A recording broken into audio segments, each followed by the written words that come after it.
La loi s'applique différemment selon votre nationalité. Alors ça peut paraître curieux parce que dans notre devise, l'égalité est une valeur fondamentale et pourtant ça s'explique juridiquement. Le droit, de manière générale, et le droit de l'immigration en particulier, est constitué comme un millefeuille.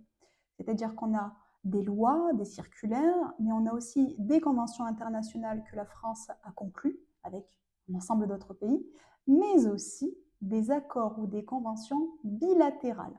Cette fois-ci, ces accords ou ces conventions ne concernent que deux pays, donc la France et un pays tiers. Ces accords ou conventions bilatérales, elles ont une valeur supérieure à celle de la loi. Ce qui signifie que lorsque l'on est régi par un accord ou une convention bilatérale, alors c'est cet accord qui va avoir priorité sur la loi. Alors parfois, bonne nouvelle, cet accord ou cette convention va vous donner un avantage parmi les autres ressortissants étrangers. Dans ce cas-là, il est essentiel d'aller piocher dans cet accord ou dans cette convention un élément qui va vous donner un avantage et donc qu'il va falloir mettre en avant parce que l'administration ne le fera pas par elle-même si vous ne sollicitez pas cet avantage.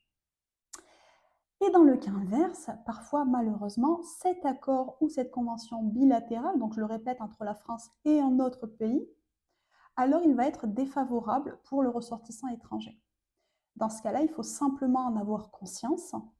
Et si nous nous trouvons dans cette situation, il va falloir trouver une parade, c'est-à-dire parler d'autres éléments d'intégration, par exemple, pour finalement devenir un dossier qui sera intéressant pour l'administration française.